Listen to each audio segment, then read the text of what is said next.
Alors, pourquoi utiliser le jeu en formation? Parce que aujourd'hui, on va vers des choses un peu plus légères, on va vers des méthodes actives, comme je vous l'ai dit dans le précédent chapitre, la tendance est quand même plus vers ce type de pédagogie. Donc le jeu pédagogique fait partie un petit peu de cette mouvance, dira-t-on. Par contre, il faut, si vous n'avez pas l'habitude d'utiliser le jeu pédagogique, eh bien, il ne faut pas en faire une habitude. Parce que tout comme la méthode active, si vous la poussez à son extrême, peut être aussi quelque chose qui ne fonctionne pas. Tout comme si vous utilisez la classe inversée de manière trop excessive, c'est pareil, ça ne fonctionnera pas. Comme tous les excès, c'est quelque chose qu'il faut éviter. Et puis, il faut savoir aussi que suivant les commanditaires, suivant les demandeurs, eh bien, quand vous proposez comme outil pédagogique, comme activité d'apprentissage pour élever le niveau de compétence, que ce soit des salariés ou que ce soit des stagiaires quand vous êtes en organisme de formation, eh bien, ils sont assez réticents. Pourquoi? Parce qu'ils opposent le terme de jeu au terme de travail. Quand on joue, on ne travaille pas. Donc, c'est toute une mentalité qu'il faut un petit peu faire évoluer. Et l'acte de jouer, pour autant, souvent, dans l'apprentissage, eh bien, c'est quelque chose qui le favorise énormément. On n'a qu'à prendre l'exemple des enfants. Comment on leur apprend des tas de choses quand ils sont enfants? En les faisant jouer. On leur fait faire des puzzles, on leur fait faire du dessin, on leur fait faire de la pâte à modeler, on leur fait faire des jeux de rôle. Eh bien, on utilise le jeu pour apprendre. Eh bien, l'idée, c'est de venir, en fait, chercher, encore une fois, cet enfant intérieur chez l'adulte. Et de ce fait-là, l'adulte va apprendre par ce biais-là. Donc, et surtout, ce qui est très intéressant, c'est que par le jeu, les stagiaires vont s'extraire de la réalité, ils vont jouer une situation, ils vont en tirer les enseignements, ils vont s'enrichir et se préparer au cas où ce qu'ils viennent de jouer se présente dans leur vie réelle. Et ça sera beaucoup plus ludique pour eux et pour autant, ils auront ancré l'apprentissage. Donc l'apprentissage par le jeu se base sur une expérience, puisqu'on va faire l'expérience en jouant.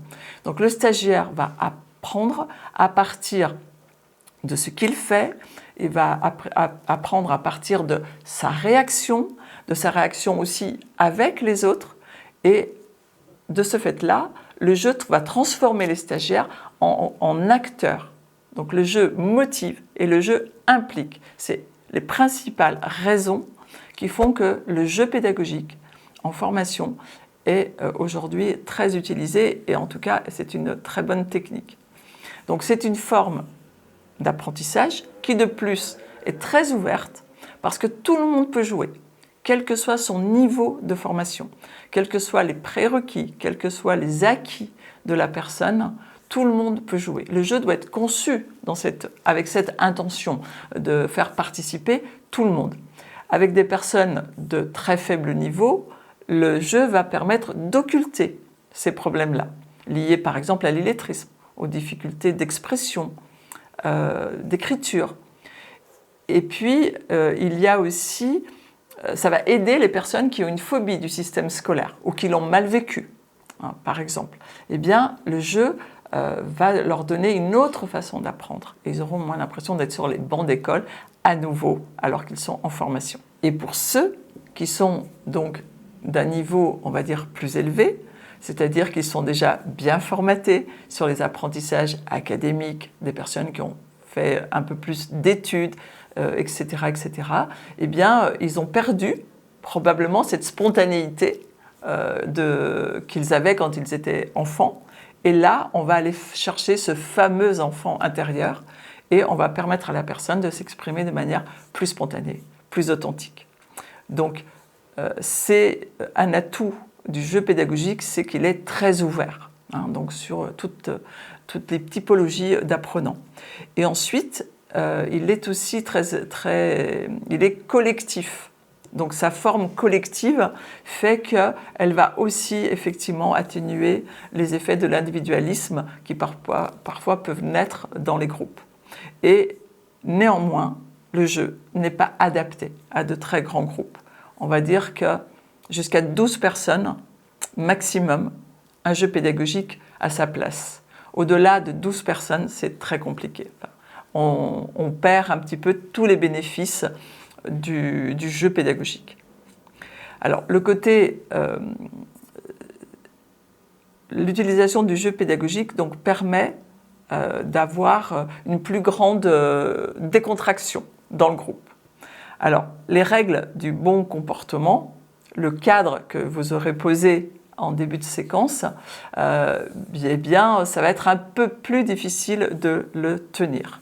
Donc, il peut y avoir des risques de débordement et le formateur pourra avoir certainement parfois du mal à le contenir. Donc, c'est un paramètre que ne doit pas oublier le formateur. Donc, peut-être qu'il faudra qu'il pose le cadre d'une manière différente, mais voilà. Ensuite, ce qui se passe dans l'apprentissage par le jeu, et qui est vraiment donc un très gros avantage, et qui est une des raisons pour lesquelles il est intéressant d'utiliser le jeu pédagogique, c'est qu'il y a cette notion de réussite ou d'échec qui est quasiment absente, puisqu'on joue. En fait, on joue pour gagner. Et on joue pour gagner en fait. Donc on est moins dans cette notion de dire je vais réussir, je vais échouer dans l'apprentissage. Donc, et en plus c'est une technique qui facilite la mémorisation. Parce que dans le jeu, on peut avoir des anecdotes, on peut avoir des réactions, on peut voir les gens sous un autre jour, ils peuvent avoir d'autres réactions.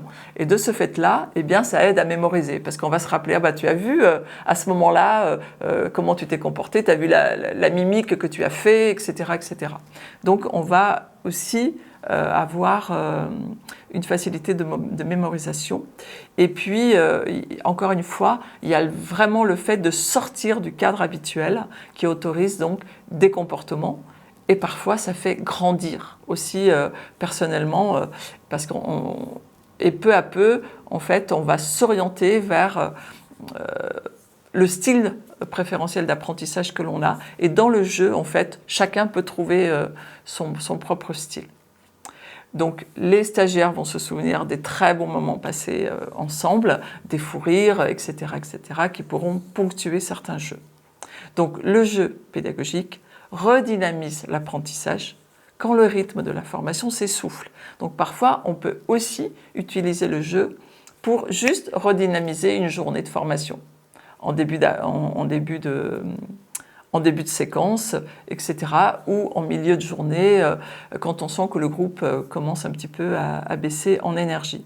Et puis, ça peut être aussi vous, formateur, qui vous-même avez un moment où vous êtes un petit peu plus fatigué et que votre animation commence à s'en ressentir. Vous pouvez très bien avoir toujours dans votre mallette un jeu que vous pouvez improviser pour souffler et permettre en même temps au groupe de rester dynamique. Donc en résumé, les applications du jeu pédagogique sont donc, comme vous l'avez vu, diverses et variées.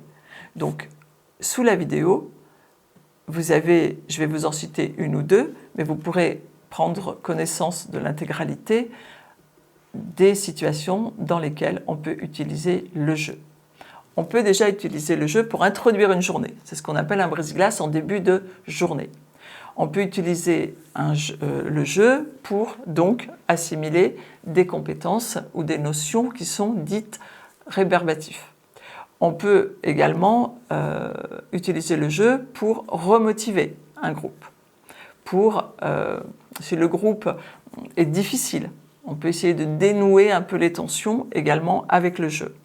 On peut également utiliser le jeu pour provoquer un changement de rythme dans la journée. Voilà, donc vous pourrez prendre connaissance un peu des situations les plus fréquentes sous la vidéo pour utiliser le jeu. Bien sûr, vous n'utiliserez pas le même jeu suivant les moments et suivant l'objectif que vous vous serez fixé pour le jeu. Donc en conclusion, le jeu pédagogique, c'est un outil intéressant pour former les stagiaires sur certains thèmes, parce qu'il facilite la mémorisation, qu'il peut apporter de la variété dans le parcours pédagogique, parfois austère. Il vient contrebalancer un petit peu le format magistral, ou parfois certaines notions qui ne peuvent être délivrées que sous un format conférence. Donc l'utilisation de cette forme d'apprentissage est conditionnée par une préparation minutieuse. C'est vraiment le gage de réussite. Et aussi, encore une fois, que le formateur se soit approprié complètement le jeu. Voilà pour ce qui c'est déjà de très très bonnes raisons d'utiliser le jeu en formation. Donc, je vous invite à nouveau à poser des questions si vous en avez sur cette thématique donc au bas de la vidéo, et je vous donne rendez-vous au chapitre suivant. Nous allons voir comment concevoir un jeu pédagogique.